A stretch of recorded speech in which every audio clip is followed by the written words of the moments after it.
Right, we're back tonight because I was such a massive increase in my collection yesterday and I really couldn't look at all the magnificent figures that I've been gifted. So I thought I'd do a second video covering just the PNSO figures tonight, just so that everybody can look at them and appraise them with me. Also, before I start, if anybody out there knows where it's possible to get Mesozoic Life's Ramesses Spinosaurus figure, I'd be very grateful to know.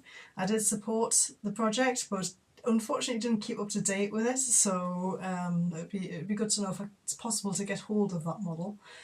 Anyway, let's start. So I'm starting with PNSOs tonight, and I'm going to start with Mila, the mapusaurus here. Now I don't know a huge amount about mapusaurus, other than it was related to Carcharodontosaurus and Giganotosaurus and Acrocanthosaurus. And this figure has been sent to me in its original packaging.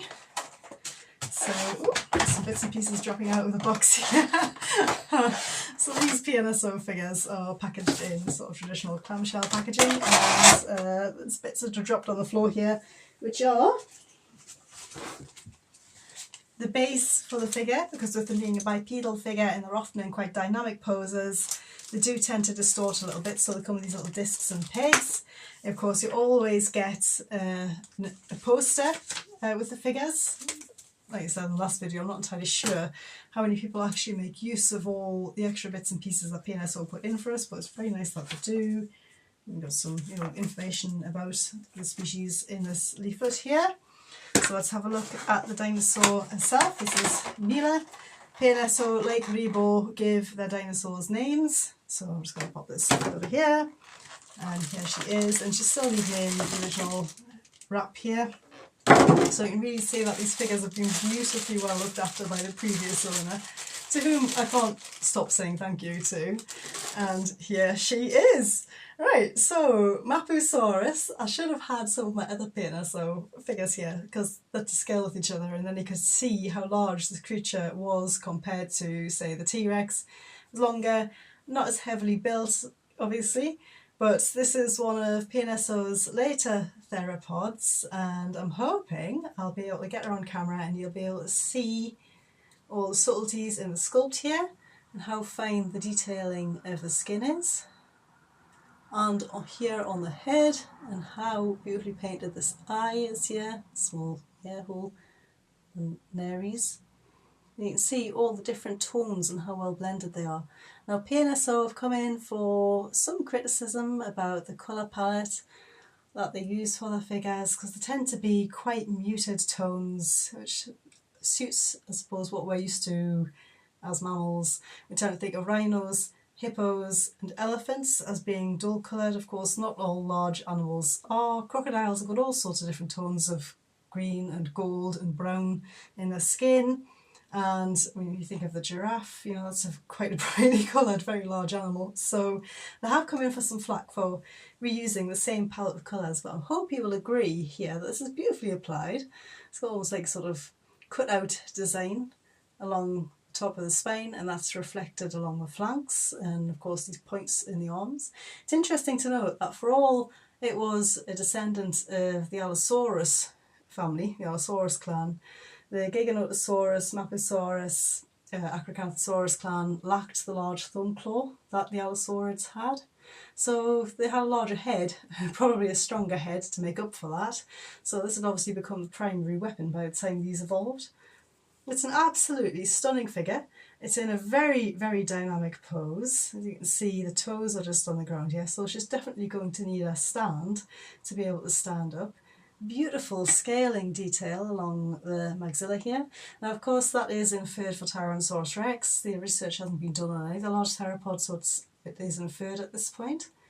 And the amount of detail that PNSO put into this thing, in the eye, the way that is painted is perfect.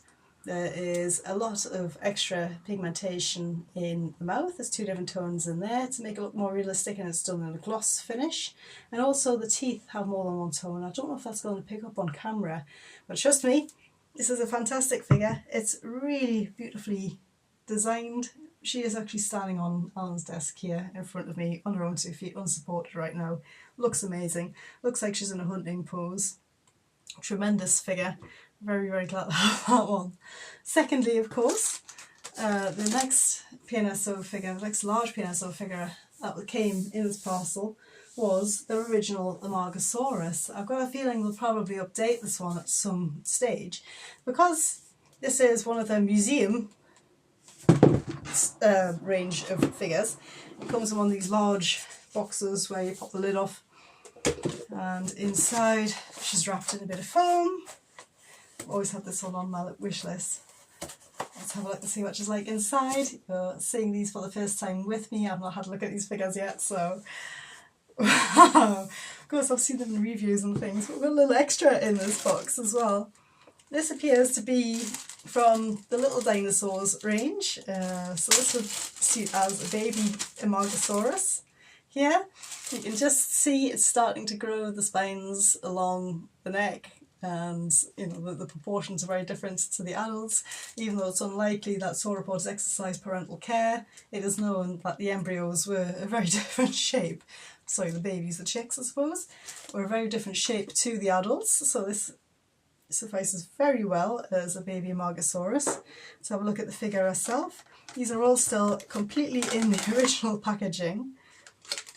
Now again, this is one of PNSO's older figures. It's one of their originals, but it's all the different colours and patterns, and again the blending and everything. The quality of this is absolutely extraordinary. They've moved on a little bit since this figure was made. I mean, if I just get the mapusaurus back here, you can see how much finer the scale detail is on the mapusaurus compared to the amargasaurus here. And that's true of most of the older figures. You know, the detail's a bit cruder. You can see bosses and studs in the neck. It might look a little bit shrink wrapped to some, this figure. Very long, fine head. These beautiful spines are quite flexible, so people like me, for example, aren't going to injure ourselves on them, which is nice. See, the shape of the feet is spot on. However, they have painted the outer toes on the manus, so whether or not there existed any toenails or hooves on those outer 2 toes is subject to debate. It doesn't happen in modern archosaurs, so it possibly didn't happen in the older ones as well. But there's a load of lovely, subtle tones and colours in this beautiful, graceful sauropod sculpt, which is very fine, as you can see. It was a member of the Dicraeosaurid family, along with Bahadasaurus. Of course, they were related to the Diplodocids or Diplodocids, and this is a beautiful sculpt.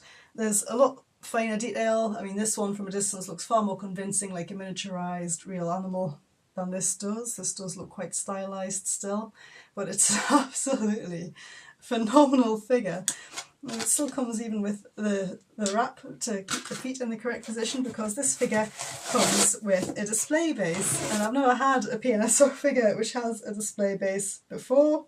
So this one's from 2019. It's a 5-year-old figure now, which is amazing.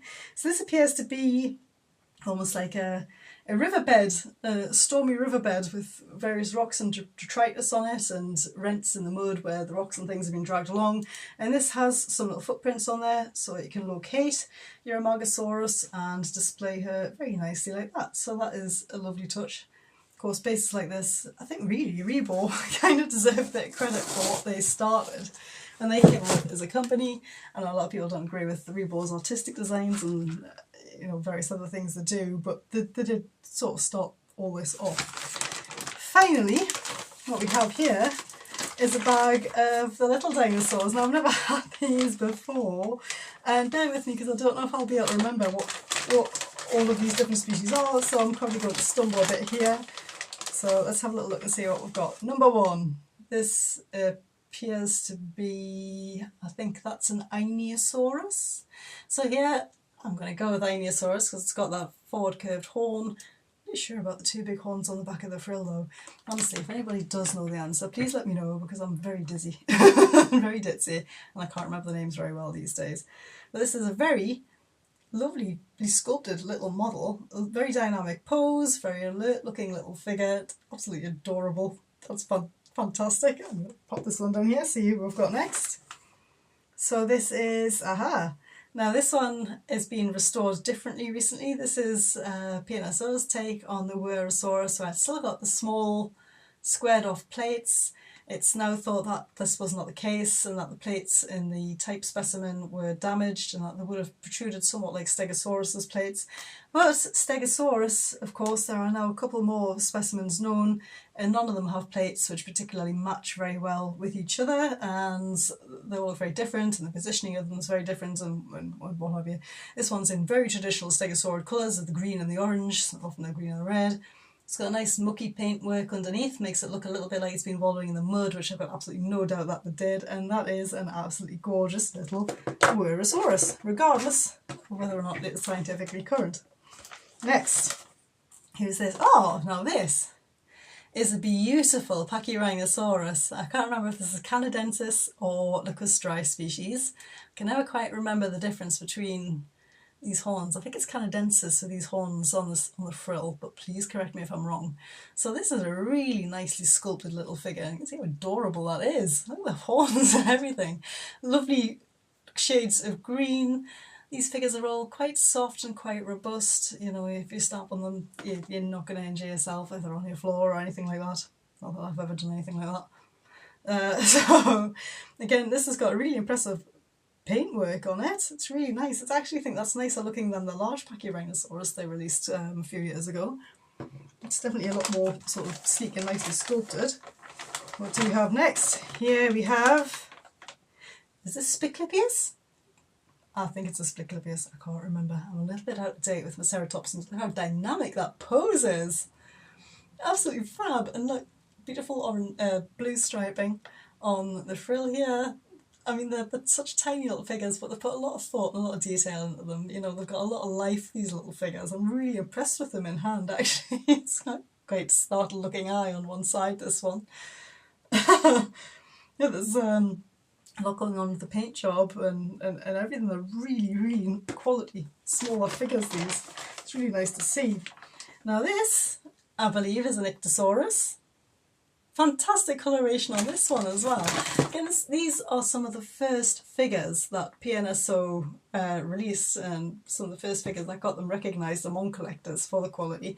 So it's missing the fingers on the wing, which is correct because this was a very advanced relative of Pteranodon. I'm not entirely sure why it's got the elongated lower beak. Maybe sort of thinking this one was a skim feeder. Looking at this thing going on the back of its head, it's amazing it can fly at all. They've restored it as a sail. Some people restore it more like antlers or a crest. If it was restored as a skim feeder, I would have expected to maybe have a pouch underneath, but either way, this is a really striking little pterosaur figure. It would be nice if PNSO did more large pterosaur figures, I feel, given the sculptural aptitude. Okay, please bear with me, because this is a Spinosaurid. I have no idea which one it is. It's a beautiful one. Could be Baryonyx, could be Suchomimus, could be Irritator. I have no idea, and I've got no knowledge of how to tell the difference either. But what I can see with this tiny little figure is that it has got the large thumb claw present and correct. Lovely little orange crest on the eyes, above the eyes there. Nice striping on the body. I don't think PNSO have done a full-sized Baryonyx yet, and it would be nice if did. Oh, actually, they have, haven't they? I just haven't ordered it yet. That's one for the list. Because courtesy of my subscriber, I now have Howlong Good's beautiful Baryonyx.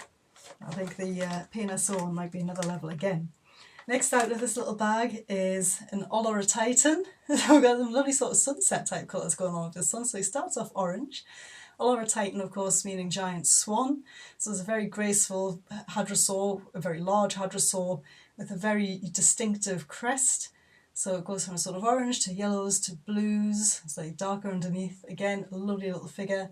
PNSO have, of course, released a larger version of this figure. It's more sort of purples and oranges. Beautiful little figure. Okay, who do we have here? Oh, wow. Oh, this is a very striking, beautiful little Cryolophosaurus. Cryolophosaurus was a relative of Dilophosaurus, possibly slightly larger, and of course it came from more southern latitudes, hence the name Cryolophosaurus, so frozen crested lizard effectively. Came from Antarctica, that's where it was discovered, and even when Cryolophosaurus lived there, Antarctica still would have been a cold place for many months of the year. Not as much as it is now. The whole earth was warmer, but this is a really stunning little figure. I think because it's so small, I haven't opted to give it any kind of feathering or coating or anything like that, but chances are that dinosaur pioneers which lived in cold places like that probably did have. It'd be far too small to sculpt such detail on to a figure of this size. I love the shiny paint job on that one. Who else do we have here? And this appears to be the Xenoceratops. Now this has got beautiful skin detailing on it and a lovely white wash over to bring all that very fine skin detailing out. Absolutely adorable. Another gorgeous little ceratopsian, again nice and soft, so you know, if it had been left all over the floor and you happen to tread on it, it's not going to do you any mischief, like Lego or anything like that. But here, another ceratopsian. Now, who's this? Not too sure what species this is. Oh, there goes Mila the mapusaurus, she has fallen over. So, is this a Diabloceratops? I'm not entirely sure, but whatever this ceratopsian is, it's beautifully painted, beautifully modelled again. It's a little bit larger than all the others. And then, of course, they're not to scale, these models, they are all just representative. Beautifully sculpted, absolutely adorable little figure. I love the big yellow eye patches on this one. Let's put Mila back up right there. She'll probably fall over again in a wee time. So, this bag just keeps on moving. This is absolutely extraordinary.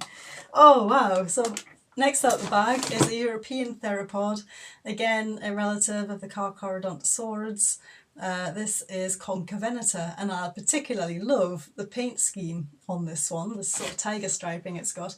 Nobody's entirely sure how to restore Concavenita because it's got this really unlikely and unusual spine above the hips, and there's no other theropod which has got anything remotely like that. Of course, they have shown here the large thumb claws, which is because of its sort of allosauride heritage.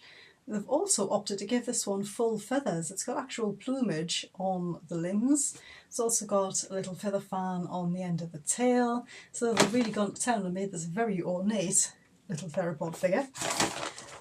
There's many more in this bag. Still going here. Who's this? Okay. This is a Tyrannosaurid. There goes Mila again.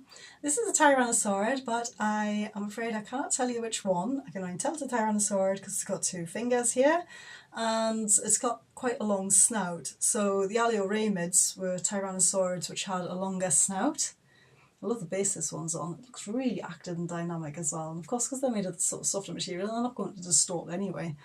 You know, these are going to look absolutely fantastic on a display shelf. Next we have, I think it's Tianyulong. So this is a Heterodontosaurid. Heterodontosaurids were a really fascinating group of early ornithischians. It is purported that they may have evolved into the ceratopsians, of course. You may be able to see in close-up here, if the camera will focus, that this one has got the fangs depicted. It's really finely sculpted. Tianyulong is known to have this long crest of feathers across the back.